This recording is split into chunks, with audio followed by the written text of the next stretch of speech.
program olugendo lwange webale kubanga okomawo okuvira ddala mu Mulango wa Bakama baffe ate nga twagala okwebaza nti gwe otufudde kye tuli okubanga ogibeerako okuva ku makya n'ogamba nti eddiira eryange terivaamu KTV ate nga ne bakama baffe abatuwa omwaganya okulaba nga tuyisaawo obubaka bw'abantu oba okuba nga tuleeta obulamu bw'abantu abalala basobole okuyiga nammwe tuweebaza nnyo ekyenkizo tukyagendera ddala mu maaso program olugendo lwange tukyali ne King nze byansobedde simanyi gwe gy'ogirabira oba oli ku kiso King nga tuzeeyo ku program. Yes.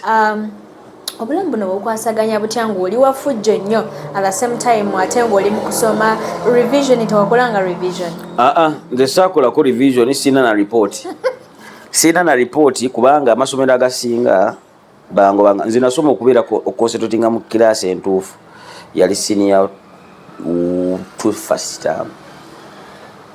Kuba webango bakambala parents neba muzeeyi alina mukwano bamwita nga Mr. Kalemera, may he so rest in peace. Nga alina master w'amasomero nga alina essomero Nansa naawo then nga alina n'amasomero nga gavumenti Masuulita.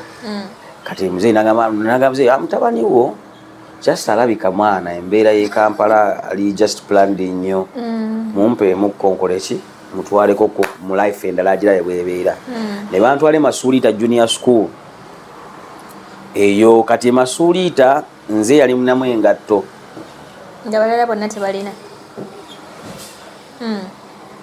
nze nali nsobola okwogera oluzungu nolutuufu lwonna mu lutuufu bwalo mpozi n'abaana ba USO kuba kati abaana ba USO bo balina engatto kati era bwe natuuka njuka nava eno nga ndi scout nze nali mu scout era bwe natuuka bwe nabamuza kinengamba me scout nendaba ne flag bwe nentandikira olugezigezi lwange nina flag mu gitaddeyo mu biye tewabalinda esaabalinda no kyamukaaga ne bampirawo bwa scout nemba nga nze ali incharge okutekangayo flag kati ne bampirawo nasanga balunze ba prefect bwe bali basoma English prefect nange ne banteekamu ng'ate ekifo tekyabaddewo kati ne bampa nange obwa prefect naye mu kusoma okwo ebbanga linabeere Masuulita kati nze olidde tebankomyangawo nga asigalayo abalala nga bavayo ne bagenda mu holidays ne bagenda naye kati nze nasigalangayo kati bwentyo bwe nnyingira ebyalo gobero gango ne nnyingira ebyalo by'abakadde nentegera life y'obubanda entuufu survival because muzeeyi yali yantutenga military system ng'ayagala nveemu kati nze natolokanga n'okutoloka nno ku USO nganga ku ssomero eryo Masuulita nga ntoloka nenzira mu trading center just ndageko abaana ndisobole okutoloka naye nga sirina walala wendaga kati ntuyingira ezo zikatikamu SD ezo zonna ezo natuukayo so bwe nnyingira ku St. Augustine's College Wakiso mu senior 1 senior 2 awo ulamu ne flippinga fujjo ne libanga liri mu 18 nengobwa think ne mmala nentandika kati okwepangisiza abazadde bampa sente naye nga nze nsasula renti nga bamanyi basasula school fees ate kandi nafuna school fees mbazadde abiri muzeeyi ne wasenga wange. Which class was that? Senior 2. Ng'otandika okwepangisa? Yeah baby. Zwe natandikira. Okitegedde. Awo natandikira obulamu obwa solo living teri muzadde wange tamanyi report yange bwefaanana naye nga bwenneegoba kati nga muntu kasobole bakuba n'emigo ne neegobaawo kubula emigo kwase ne ngamba nze nga ne bangoba nga sina banna bakumpa uniform ne bango byonna twabikola paka kati nga if your parents could ask ng'obagamba bati abaagala kibaagala next time genda kusomero nzija ne banka slip anti kati kyenkola nga ngamba ate report nagireseewo ebyetaagisa byo bibawa report ngamba nagireseewo wasenga kati senga wagisaba nga ate nagireseewo muzeeyi naye nga senga yaba yagirabyeko ate nga yagirabyeko naye nga teyagirabye ngamba zanya math twali ba skilled nnyo bonna balinga bazadde nga bali busy naye nga okukola wakolanga otya okukola atya as in performance nakolanga bulungi ate kati saayita nze saasomako oba senior 4 nafuna ki oba nafuna first nafuna second senior 4 nafuna second. What was the reason for not giving them reports? Senior 6 yo nafuna 21 points What was your reason for not giving them reports? Ati kali nga bagenda zinsaba naye nga ate neegobye kusomera ate nga n'essomero lye bamanyi libanteekamu muzeeyi yanteekamu sigendimu kweyo okwebwa obudde kati nze nga ngenda mu ssomero mbagamba n'akajja mu ggwanga mbadde ndi bweru naye nsobola okusoma kirasi gye balimu ng'oluzungu lwenfuwako obufuuyo nzikiriza ate nga n'essente nzijansasulirawo amasomero kati kati ndyasulwako kati nno wano mwagira esomero lyasiranga edde baalinga zisenero nseezo naye kati ng'amasomero kati Kasubi nasomera emitwalo 13 nensasula mwaka mulamba ngongobera kikati ate awe nasinga obulwa kuba nasomera senior 6 yokka sente zo wali osaba exact amount no nali kweri standard operating procedure y'essako twalinga tusasula emitwalo 4 mu emeka nkaaga oba mu emeka boarding kati zo wazimpa mzee nampanga mpaka kabakamu abiri ngatujoze ekinganga ngena nempangisa ekawala pangisa ke kawala pangisa ke Kasubi na pangisa ko wa ngore nyumba josulamu ya sente meka 7 8 ate kati njagaza kinge ekiri mwenye kyamanyi zibeera ngatto kuvadanga njagala nyenga tenungi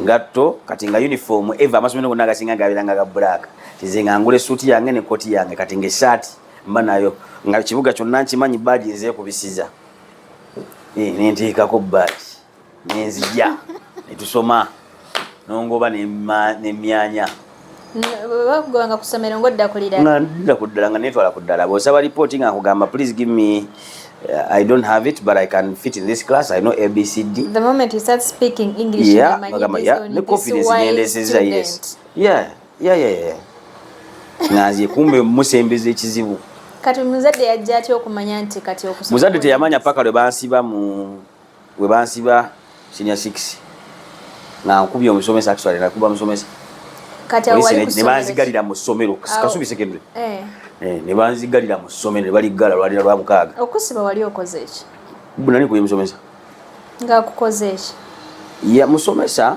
yali ansaba notices esali ate nga namunnyonnyodde before ng'agenda ozisaba ng'agenda ozisaba ne mugamba omanyi munnange nze nno gwolaba naakajja muli n'essomero so sirina ki notice mukulu manyi nga baagala nnyo n'alemerako kati n'agamba it's okay I understand nga nze first of all kuba nali saasoma senior 5 nze saasoma ku senior 5 kati nga yonna tuli muyiriba wayingira otya mu senior 6 nga tosomye senior 5 anti era neereeta bwereesi senior 5 omwaka gwonna gwali gwakuyiriba ng'oyiriba ki just kavuyo ku street kulwana kudde eno wona ne bankubira mu kaawo ne ndwala mukufu sometime kati bwe naye ebyama bingi byenjogera nawe tebatamanyi nali mukuyiriba oyiriba ki just street kati nenyingira ne bampa kati muli neŋŋamba nyingira senior 6 wano sige nakola kivaawo nensasula mwaka mulamba ewaloliibe kati omukulu nemugamba mukulu n'awalaza nemumaliza nga mukubi yaleeta omuggo nengukwata nagiraga nemuwa ebibye nabitola kati awo essomero negejwakanye banzigalira mu ssomero ne bapaka wali mupya okubya omusomesa nali mbaddemu taamu ng'emu kati omukulu ne bagala tuyite poliisi poliisi wejja ne bagamba kubanga baŋŋamba yita muzaddewo ne bagamba nze muzadde wange kubanga muzeeyi wange mumanyi wemuleetera afande tekiggwa afande tekiggwa kati neŋŋamba kyali kirala that was my worst nightmare was my father you not have that naye nga ate naye nga kufujja omugwe nefujja muli muti naye nga byonna tabimanyi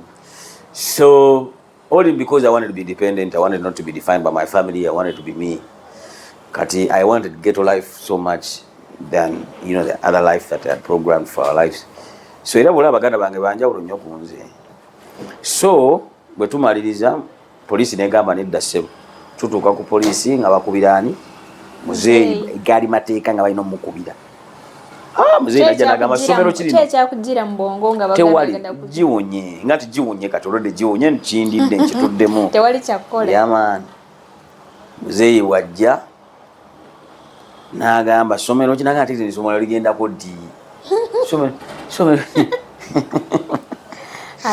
alabya kipya tabitegeera bamwebiramu saluti zaabe nebogedde nandekayo nagamba ino mulekayo weekend nasulayo abasomesa bakakka n'essomero likuulinge nensigalayo nenvayo ku sando ekiro no it wasn't kuba nali mbeeramu ngerode sigalamu wenyengera akadukulu nze nsafaringa no nze pain koza mundomo wenyingiramu era kutegera kavuyo kaboomu kamaanyi ne bwe nkusaba kati nno my turning point nale yangamba sigina kudda mu 10 manene ejikwera bide jikunyumiza simanyi wana abatulaba baninga bamuyita Dr. Rashid Lukwago omu ku batunda eddagala ekinnansi wali nnyo ne ku TV ebiseera ebyo ng'ali popular kati ngeri ate si sounding bamuleeta kati kipuleesa baali ku dduuka lye ku drug shop ye nooza byatunda eddagala oli yamuleeta ebicupuli byegi 5 ng'akusangayo mu kkomera kati bw'agenda mu supermarket naye okutambuza ebicupuli okusasula ajjayo bino ebita 5 egy'ebicupuli ne bakuba enduulu paka ku poliisi okitegedde kati jjukira otubeera Dr. Rashid Lukwago n'osonyiwa okwogera erinnya lyo mukama wange kati tutuuka mu kaduukulu omwo atuuka bamuleeta asangayo kati protoko ebeera nti bw'ojja tukuweerawo nga tonnanyumyamu ogabanamu kyekikuleeta gwe kyekiba kyakuleese anti kati ffe kiba tukulaga kyekikutuusa okuba ekikugaana okusigala wabweru n'obeera good citizen anti kyekyo kuba tewanyuma kati omukulu aya banyumya ayogera mangu apa muwaddemu awo omwaniriza obutongole nangamba nti kati nze omanyi nze ndi musawo wa kinnansi bamanyawo awo talabanga omukono gugenze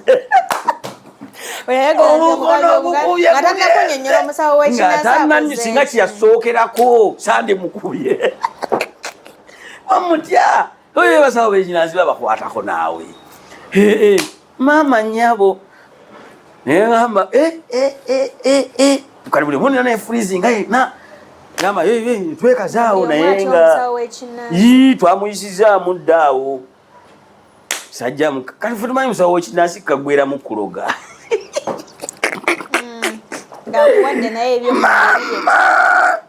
awo ne ngamba sidda mu kaduukulu kuba sobola kwewala kukuba bantu ogambye nti protoko y'akaduukulu bakwaniriza na bibyo gwe bakwaniriza bwe bati anti kati nze kasanatuukanga nga sikuganya kubanga olina okukulembera bw'okulembera ofuna akasonda akalungi obaggisaamu n'amasaati gugu newebaka ku masaati gaabwe bo ne basola nga tebambadde masaati nogebakako ate osula na bulungi bwoti ara osula wegolodde bali basula bali bati bayimiridde abambali gwosula bulungi nnyo gwe boosi wamu ate gwalagira ani asule no bali toilet omanyi waberanga ebibaketi mumufuka mukola mumwonoona waliwo gwosembeze eyo oyo obeera yakunyiizizza atya anti kati oyo abaweewe abatalina wadde 10 kyabagenda mulabirira teeka eyo creating a space okitegedde bajja ne bakugjayo batya mu kkomera tebanzijaayo bantabuti osi yaŋŋamba young man go I had a way out of every situation so gwe kyomanya I'm very sharp. What was your plan? What did you give to us? I didn't have any plan. No, bali bayogedde ne muzeeyi kati nga ideally nga muzeeyi bwajja muzeeyi yali asobola okujjayo corona yo yagamba osi yaŋŋamba essomero lino oliraba erikyankalanye likutta akaliro baleke so kasuleyo ayige omutabani gwali gwomundi gwangu sooka okunteeka waabwe kwako kapolisi kaawo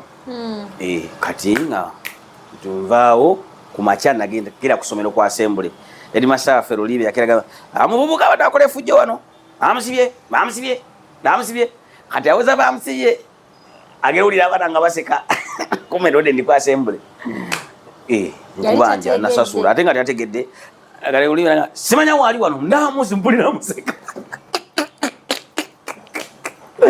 ale bakubenduulu namanya muyayo oyo manyi essomero lya Ferolibe mwagala nnyo mwana essomero libe buli yasomera ekasubi akimanyi buli yasomera ekasubi akimanyi so bwetyo ne bwentyo ne mala but later I think nalwana kawo ne student omu yankuba ekikonde era mu ebyo ebintu nankuba ekikonde ekinzija mu kulwana kikino nti oli yankuba ekikonde nga nfulumye ndi smart ate bad news ku ssomero sigambwako nambinula manyi kasubi wowe ovumamu boti mu gate kageti kakutama kati awe twakwidanga buli omu kutama boti tukubinula na ngumi tukubinula kati dange njira wenti omwana averi ajikwala yali akwesunda obwedda banga namunyiza ntya simanyi nange byokuba nga bamusasula banga naye bamusasula banga buli omu yali antya naye gye yajja obuvumu ate omunkuba bwe neewuunya alabika yasinziira nentalantuka nensooka nsitama wansi awo ne mwetegereza kuba amateeka gaswala bagikuba osigala omutwe guno guwuuma bw'oyagala okuddamu omuntu akubye omanyi swame bagikuba tositukanga amateeka gayo tositukanga okwagala mbw ate okulwana kuba kubye tomanya waayimiridde nabwe yeetegese nabwe kyagenda kuzzaako kakkana leero weetegereza ani akubye noonya lunaku lwolulala kati yagikubya ne mulinde emyezi ejja 3 naye nga obusungu bwenina kitiibwa kyange kyonna kiyiye okitegedde esobola nate sikubwangako buli mwe n'agamba bad news baamukuba nno omulabirawo okuvimba naye baamukuba newayitawo emyezi ejja 3 kati musanga ali kabagundi ka chapati nga bayiyawo amabulooka kali bino bikugamba ate nali namuweereza nno mu kyaki naye nga Monday nkunyonyola Monday Tuesday paka Friday bad news Saturday Sunday minister kali kyekikulaga nti ate kanisa amukyankalamu bonna bolaba mu kanisa okubulira mazima abaana basinga mu kanisa ne gye bakolera ne gye basula tebamanyi nti baweereza ku Sunday babeera katuuti ye mulamu bwe mulizibwa ate nga ku Sunday gwoli katuuti ogamba ng'otwegayiririra Katonda nze kati nze nno actually ebiseera ebyo nga nkola ne concerts mu 2003 sebozi nataka kukola concert mu 2003 concert za gospel concerts era nga zenkola zokka zikola bya sekula ze sinywangako ku mwenge sinywangako ku njaga sikubangako ku ndongo in my entire life ne bwe nabeera independent nnyo nenfunamu ne kasente akaweredde ddala ekyamanyi kyenakola kugula benzi kugivuganga kuva ku spirit nga nkola show yange kusaawa 4 saawa 5 nisanga waka mu nju buli lunaku njiva olugiyingira bwe nti nze wange saggalangawo nzizaawo buzza zisiggalawo era wenzira nga ndi ku kafulaati wagulu kati nga bwenziza bwe nti njifuluma ku makya nnyo nenzija nenkola show saawa 4 ziba zigwanza afuluma mpozi nga nyinayo omukolo gwe ngenda okwemusinga wedding gye ngenda okwemusinga oba event oba concert so kati awo we namaliriza nga nkoze eki nga ndi out mu ebyo ebintu naye nze saakubako ku ndongo ne we nabira nabaye bonna bekambala eno era nga bagamba kati walingawo ebbala walitanga ku mpologoma Lions Bar yalinga bwayisaawo empologoma yatta abaana bonna kati bamalewo anti buli yagendangayo ng'olwala siriimu ate buliko ebyo ate endongo yalinga ya misana biva mu bino ebyekiro endongo yeddanga ya misana 25 24 23 24 25 26 awo endongo ya misana naye nze saagigendako naye ng'empologoma manyi gyeri nga njirengera nogirengera tulwanira nawo naye nga sigiyingiramu nze ekyannemesa okuyingira twalina buno obudanke bw'okusomero kati obudanke bw'okusomero ozina abaana bakukwatirira ozina abaana bakola ki kati nayingira esaati yonna evaayo ya white yonna efuuse naye ngamba byakutuuya nabwe bikitegeeza bwe bityo bibeera n'emwene endongo apaana ngera abaana banyuma yakamba endongo empologoma ekyabadde eri kyabadde kyamaanyi naye ngamba nze ŋŋende mbeere mu kavuyo bwe kati banninnyirire nga sibyagala so omwana bw'amala okunkuba kuzaayo wali ayita emyezi 3 bayiseewo amabulooka awo nali situla nendimukuba ku mutwe kati bwagwa n'alambala abaana bagamba baba bad news akikoze kale nga ngamba oddangayo nomumanyiira kale abaana bagamba omuyaya akutereka myezi 3 naye era asigala akyagenda kukuba kati nekiba naye ngenda okulaba omwana nga alambadde tandisa okubimba ejjovu anagamba afudde akerafa afudde ngamba kiki kino nemugamba mukama takola tabikola siddamu oyo bwawona siddamu lwana oyo bwawona siddamu kali waliwo clinic awo era opposite omukazi najja naagezaako baga muve namuja naye nga ndi eno bwe nti mpozize nengamba kyomacho envimbi eno naye nga nze sala gyenkanyuga wano obukanyuzi muganda wange nga wali mukubya otegeera bulungi nali mukubya otegeera bulungi naye si bwe kitate we kirina okuvaayo okitegedde maama nyabo nga tokisuubira kati gwe wali osuubira kyolimu kubasigale nga no of course naye nga sigamba mbu ate agenda ffa okitegedde nenga mukama ono bwawona siddamu obusungu bw'emyezi 3 wali obukuŋŋaanyiza n'obumuweera nagamba ono bw'atafa siddamu lwana siddamu kunyiiga siddamu kukola kintu kyonna ŋŋenda kukuweereza. Was it so indeed? Was it so indeed? Was it so what? Indeed.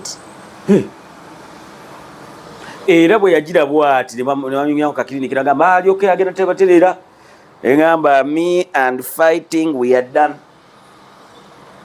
Era awo bwe kutyo okulwana bwe kwakoma sikuddangamu n'obusungu we nabuleka buli kimu we nakireka nenzigula ne dance group nenfulipinga ne tuddamu kuzina amazina ga Jesus nga tuzunga Kampala eno nga tuzina kati yatengemalanga ekikome n'ekikosi ky'abakuba eŋŋumi ntambula na kikosi ky'abakawboy nga tukuba muziki country lights gyeva ne tuzina amazina ag'ekitalo mu Kampala muno ne tutambula eggwanga lino ne tufuluma n'eggwanga.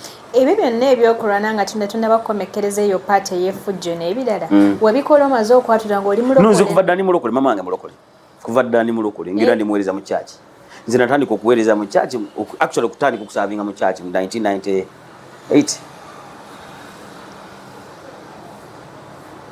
Wanji mama. We're talking about all that stuff, the things nga oli mulokole. Nga ndi mulokole. Kye bane kuga ngoli mulokole. Naye kati eno kupia mu group zo mu bakikosi kyo ino balaga nti oli oli bad mulimu emyaka gy'ekivubuka egyo nga oyagala kulaga abantu ekifaananyi ekirala kyotali. Nze family yange yalwawo okugatta omuntu king of radio ali ku TV asesa abantu. Ne Wesley gwe bamanyi. Okitegedde ne Wesley gwe bamanyi waka kwa Wesley gwe bamanyi wakati ayogera oligira bwa nayingira ekisenge kye okitegedde talina mboozi talina ki kati ne Wesley ali ku radio kati ngote baamala kulaba billboard ne bagamba so kuli nikono bulijjo yegundi but for 7 years my family are ardent listeners of my show of the station because they are all Christian bonna ba anti ba uncle bani bona bona nenga tebasobola gatta anti nze y'omu yo yali ku macha gwe bawuliriza buli lunaku n'oyo mwana ewakanga essanyu tebaliwulira ngo tebalimanyi. There was something that I wanted to ask you, but then I'll ask you maybe next Sunday. But for now, for China budde kati kyenjagala okubuuza mu within the few minutes tumalize olunaku olwaleero. I have some quick questions for you. First of all, radio or TV? Radio, any day in time. Besinga okwagala? Yes. Radio, my dear. Radio or TV? Radio. Kampala or village? But you of course Kampala. I'm fine everywhere, but opportunities are in Kampala. Kampala. So, coffee or tea? Coffee. Suit or casual? Oh, suit any day, anytime. I'm a suit guy. Oh. MC or radio presenter? Between MCing and radio presenting, yes. I would choose MCing. But I just love radio. But radio is my thing. It's my. Please decide, MC or radio presenter. I'll leave radio and MC. Money or fame? Money or fame? Money. Money. Yeah, money any day in time. Money. No, I don't like the fame. I don't like fame. I don't like being famous. Last time, money or fame? Money. Money. So, WhatsApp or X? None. I'm terrible. I'm terrible at social media. WhatsApp wenkulaga mtwalo jange nga mukaga buli luvannyuma lwa myezi ya weeks 3 I uninstall WhatsApp. Then lastly, reading books or movies? Oh no, movies. I don't read books. I don't. Okay, King, for today, mbadde nsaba osibula abalabi yaffe we shall catch up next Sunday. Neno show no tuyine ngeje tujitutemu naye mukama mulungi. We thank the good Lord. Soboza says, I think for the very first time I've actually had these kind of conversations. I never do. I've never done. So I am excited that you've managed to get me to, think of ebintu byembadde nkumidde emyaka nga 23. Yeah. Nga sikyogera nako sibijjukira biri at the back of my mind, but I don't know how to yogeddeko. So thank you for being an amazing presenter. Era twebaza omulimu gwokola ku TV eno. And I thank the management and the owners of this TV station. Mwebali ddala Musumba Wangale. Bishop David Chiganda Wangale. Amen. Kale abalabi afa balungi program olugendo lwaffe tubadde ne King atenga natenga gwanyumirwa emboozi y'olunaku olwaleero mbadde nkusaba nti sabbiiti ejja don't dare miss. Olunaku olwaleero nkoze ne Able so nga ate abitaddeyo tukoze ne Mira bisaze Jeje Trist nze Rose Kabagahe. Mbagala nnyo program olugendo lwange njagala obbabuuzaako nti mukama waffe yeebazibwe omulungi lunaku lwa Sunday kansubire nga muvuddeyo mu masinzo gonna gye musinzidde okubanga musinza omutonzi kyankizo nnyo okugenda ne tusinza ne tugulumiza omutonzi ate nga nate tuba tugguse mu ddiiro yo ku KTV erinnya nze Rose Kabagahe nate tukuleetedde omugenyi waffe akulambulula obuwanvu n'obukoowa obulamu bwe nga bwe tutera okukikola ate mmwe abagibeerako eby'obwakabaka buli lwa Sunday ng'olindiridde okumanya biki abantu bye bayitamu oboolyawo nga nawe olina embeera gy'oyitamu ng'oyagala kuwuliriza abalala bayitamu ki oba embeera efaanagana n'egyoyitamu oba nga ekikyo kyanjawulo omuko naye nga njagala okujjukiza nti gwe munnange embeera gy'oyitamu si ya lubeerera awo wooli omukama katonda alina ensonga lwaki wooli era nga nkuzaamu amaanyi nti ojja kuyitawo ebiseera ebisinga tubaleetera abantu oba oliawo bw'owuliriza kye yali ayiseemu ne waali kati obudde buno osobole okuddizibwamuko amaanyi olunaku olwaleero ngenda kwanjula omugenyi waffe nate atubuulira amannya ge naye nze nga nze omu mumanyi nga King kati twagala okumanya is there someone who is like nga yazaalibwa King because I hear most of the people they call themselves King linnya lya muntu nga we wayita Rose oba King oli azaalibwa nga afaanana King ne balyoke bamuyite King. King, praise the Lord. Amen, praise him. You're good? I am born again. You're King. What do you... Oh, please. You're born again? Yes. Twatuuseewo ddi awo? No, munnange wetuli awo.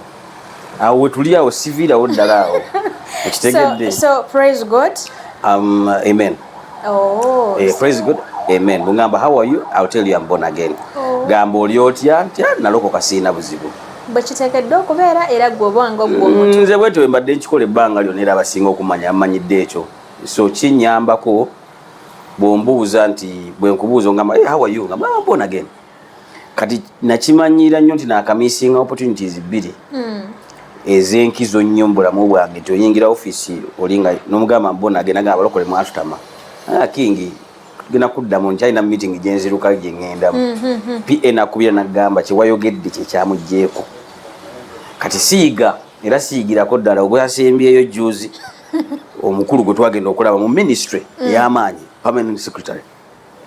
Twatuukayo nga alina abamanyi engeri gye ndi president wa federation ya gospel. Twagendayo nga tulina appointment nno bulungi nnyo. Tugenze hey, how are you? Ngamba I'm born again. Ngamba I'm not. Ze nimusamize.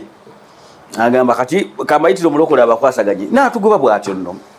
Ngamba ali appointment. Ngali rude. Ngali rudu nnyo bimucyankalanyiza. Naye kati bagala kulaba ku balokole. But emyaka gye ntuuseeko gino sikyafaayo nnyo muntu kyandowooleza. Oba onjagala oba tonjagala nze ndi wumite. Nekugumite wavaawo. Navaawo kati ndi wumite kati nze era bw'ombuulizaawo ngamba Yesu yebaziwe amina oli otadde muno abiwaka bali batya bonna baalokoka tebalina buzibu. So era bw'ombuuza how are people at home they are all born again. Mu Luganda bali batya bonna baalokoka tebakola ki tebalina buzibu. Naye oba oliawo I find your answer good other than omuntu okumubuuza omanyi twakwata kikwate olina omubuuzamu hawa inolabira ddala nga tali fine. Naye nze mbeera fine 24/7 by the way siina buzibu.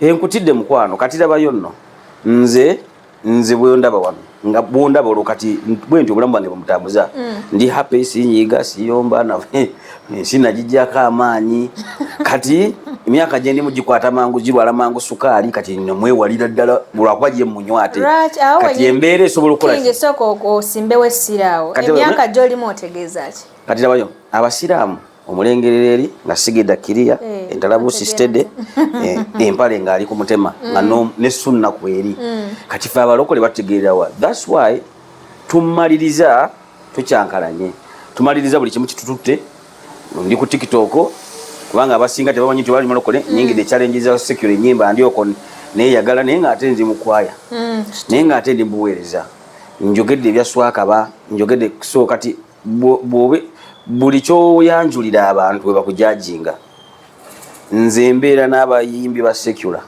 mu meetings zonna ez'enjawulo buli office yonna mu ggwanga muno ngiyingira kuba ni mukulembeze naye mulimu ebintu bye batakola nga wendi agamba mulokole wuyo wali naye ate nga bayimbi bannaabwe babeerawo mala kuyingira mu ruumu neekola ki nze sikuwa mwaganya kufiiringa comfortable ng'okola ekintu ekitajja nga ndi naawe nedda gunywa omwenge gwoze sikulinako buzibu kukikinze okulinako obuzibu gwokunywera wendi.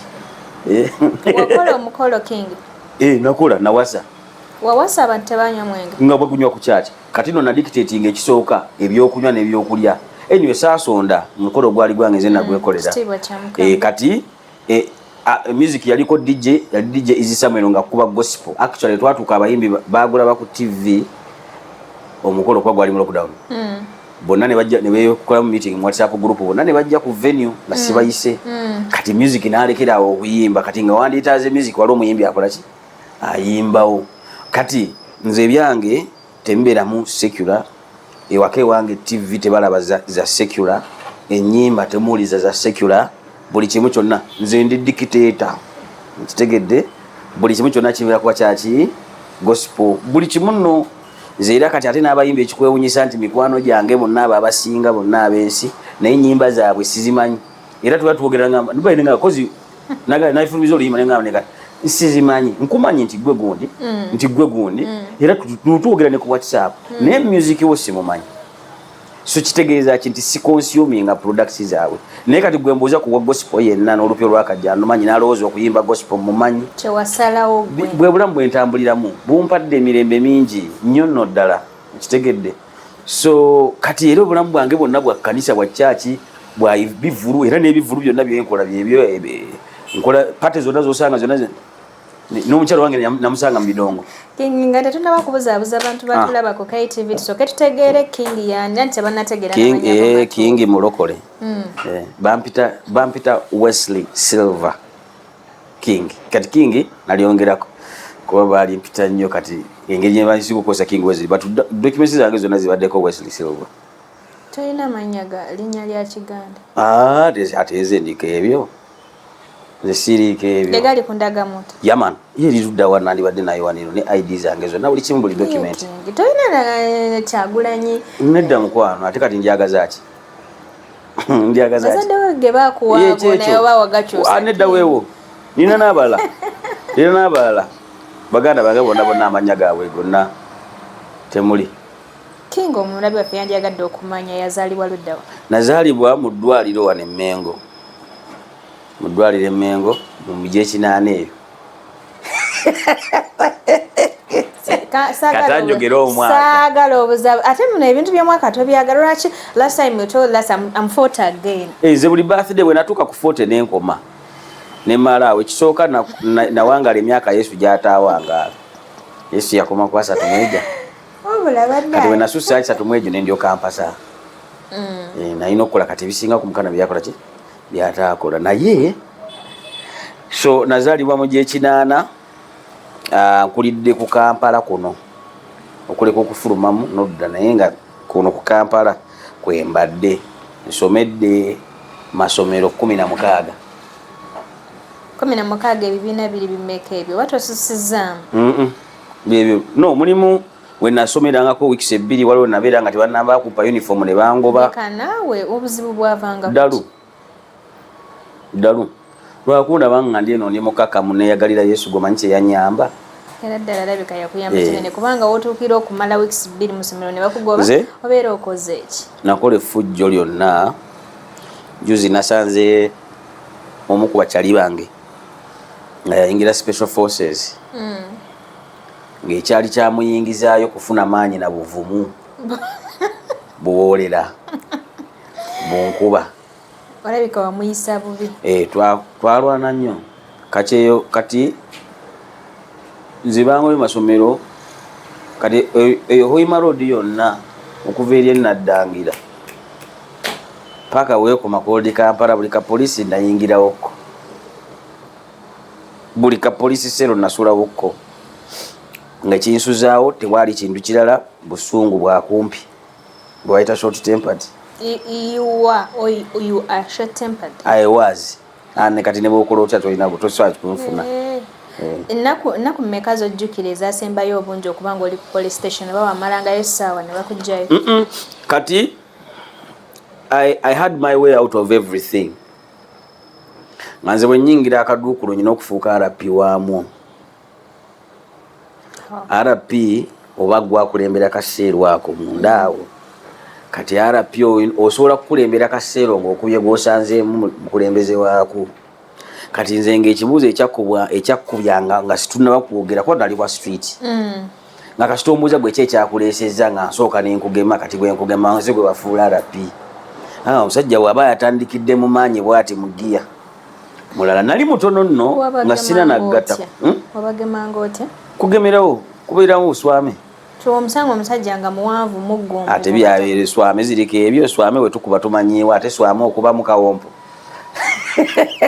swame tukuba mu kawompo tewatya abakadde n'abakulu n'abato abakadde sayina sina kyembagaza akujjonkera gwowa bavubuka bannange be nali ŋŋampa naye nga just ofaa kino just kwagala kulabawo bitiibwa bya movies zetwalaba ennyingi just nti olina okuba nga oli dominant figure olina okuba nga awo nawe gwe waawo erinnya lya kabaka lyava dda bampitanga bad news masomero gonna mwe nasomera so kati muvubuka namusanga awo n'agamba banne nze n'okulokoka nalokoka lwako kati nze mulimu n'abantu abalokoka nga bamaze kundaba nti ndi mbya gospel nagamba oba yesu alokola then kati awo kituufu nange kati oba omukulu yalokola nze omu ku baana ba students bwe twanga tutambula mu holiday omusomesa nga tutambulira ku layini emu nannengera ng'asala ngadde eri nga sina nsonga lwaki nkukuba nange bw'ogimbuuza entuufu nga sigirina naye nga kitunyumira bunyumizi buli eyali abaddeko omuvubuka amanyi ebintu byakola ebyeffujjo kati eryali effujjo lyange eryo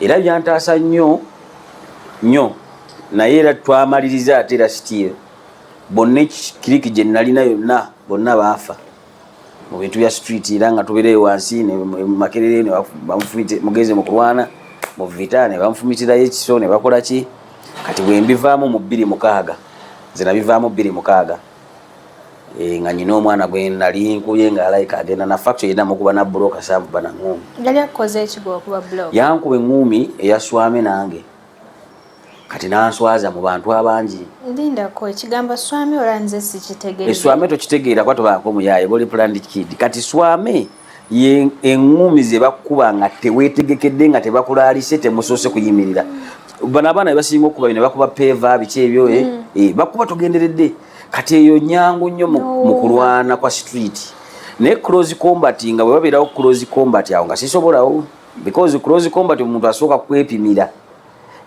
naye bino ebyokukuba nga tokusumagiza ezo bayita zisumagiza nze saakubanga swame nenteekako nkukubeemu nenkuvaako nenkudda wabbali mukama bwakuyama noddamu notalantika noyagala okulwana nga ate ekikozi kyentambudde nakyo nze nga sikwatibwako nga kyekikuwa nekikumaliriza naye nga tukuba bukubi just kavuyo ate nga situgamba tuli babbi nno bunyumirwa nga kati nno nga tuva nga tukola neganda ku mwezi guno ogujja ku Lokutaano olumu tugendeko Emmengo tukubemuko kwera essomero baleka mulimu ovubuka obwefulo obwakabi tugenda ku gate y'Emmengo ne tugisalako ne tukuba omukono ne gusumulukuka pa gwaberanga gwesibye omukono okusumuluka nedda kati omukono okusumuluka bangumi kati wano guba gusumuluka soolo kati gwesiba kati tegisobola n'okuwa n'oluisobola sokoze wali eri ku munno wo SFC so kati omukulu bwe twamutigomya nnyo n'agenda mu SFC yakole ki training bwagenda training amaliza okutraininga buli kimu kyonna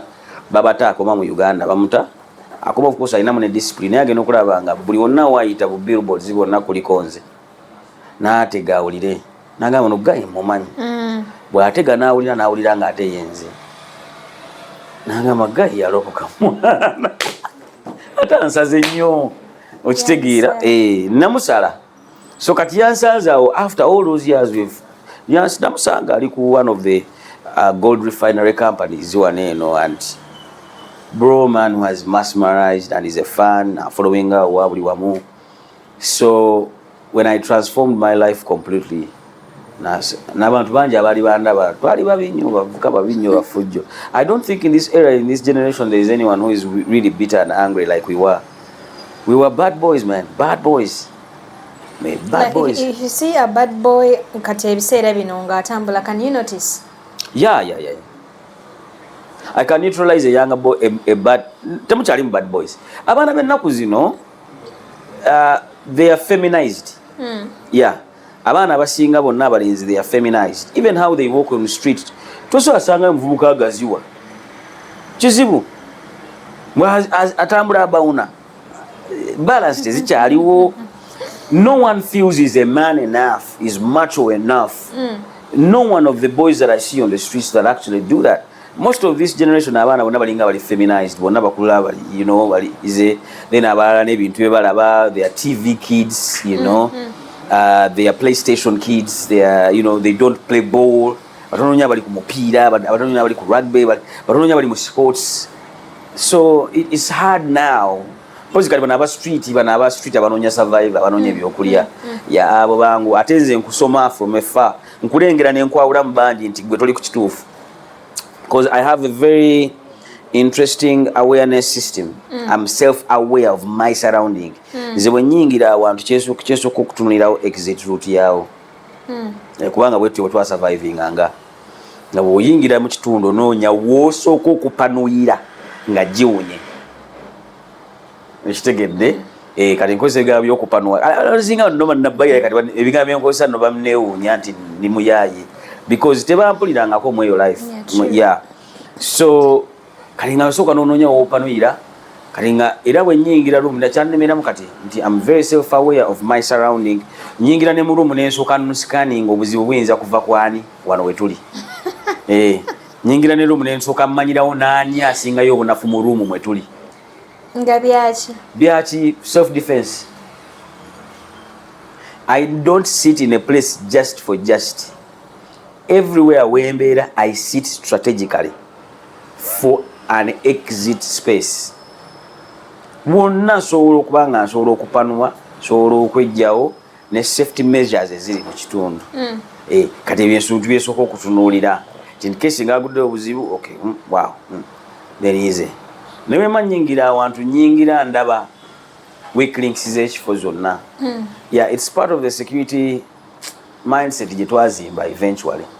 So for me sisobola kubeera bubeezi awo era bulembera awantu birowooza nnyo. Is it only you or you think it is supposed to be part of anyone? No, me. Nze nyina obuzibu bwange ng'omuntu. Nyina obuzibu bwange ng'omuntu era olabeze entebe za white bwe zyagala bwe ntyo. Ndi very clean nnyo, njagala very particular, njagala buli kimu kyonna ebintu bye nyina kye bayita neerondalonda. Ndi muyonjo nnyo, mpunyiriza nnyo, ennyindo zange ziwunyiriza nnyo, bintu bingi. So kati ebintu byonna byandeetera okubanga n'emikwano gyange giri zeroed down mitono. Because bw'otunuulira buli muntu yenna yenna ogenda kumusangako obuzibu. Kati kyamalirizanga emikwano gyange gyonna mitono bwe nava mu by'okulwana. Kati emikwano we gibeera emitono, nze siri social, ndi anti-social nnyo. I'm what they call a social introvert. Social introvert ye muntu asobola okubeera nga ali happy, ali excited mu bantu. Ne bwe mbala ne mbasikamu ebigere bibiri n'enzira eno mba saagala nsumbuwa. Ndi okay n'okubeera nzekka ate sibeera ku simu yange just kimbeera awo nga ndi awo just nga mpulira emirembe gy'amaanyi nnyo okubeera nzekka okusinga okubeera n'abantu tobalinaako buzibu. Nga sibalinaako buzibu luyale, siinaako buzibu nnyo, siinaako tabbu era nkutuma abantu 5-3 abamanyi ewange mu industry eno eya gospel ne bakubula. Kati lwaleero ekyo kati nakyo nkikubuulidde. Ewa president yes. Ebya president bya office si bya wange waka. Nkukakasa bali abantu aba in the whole industry, in the whole gospel industry we bali bamanya abalala navaawo nasengukawo navaawo kati we nadda tewali. Was that the reason for your shift? Yes. Bwe mbombeera ennyo okumpi nkutegeera mangu nontegeera mangu kati nyanguyira okumanya ki era tewali muntu ayinza kugamba mbwezi era tusumbuyeko mbu atukyalire. Nze siyegomba kukyala, saagala kukyala. Waliwo kubanga tewegomba kukyala naye nga bakukyalira. Nako sikyaliza ate ani amanyi ewange. Toyagala bwagazi. Sekibeeranga kaawo nti kyekintu kyensooka n'okwanguyira ogandi buli gyamu nkyali. Okikola even in the relatives. Ate kati ate family yange te basenga bange bonna family nene nnyo ddala. Basenga bange ne bakojja bange ne anko bange tebamanyi embeera. Maama wange ne taata wange ne baganda bange abasookerwako bamanyi embeera. Balimanyi nti okikola kuba n'emikwano naye ate bwe kituuka ku relatives. No, relatives. Saagala tweronderonde, saagala munonderonde munzaaze emize era nange sibakyalira era sibafaako bagamba mbu tulina amasimu. Tulina amasimu twogeramu. Program olugendo lwange tukyagenderera maaso n'emboozi ya Keg wabula nyongera okujjukiza nti tutandika butandisi. Don't dare switch on your remote. Let's come back.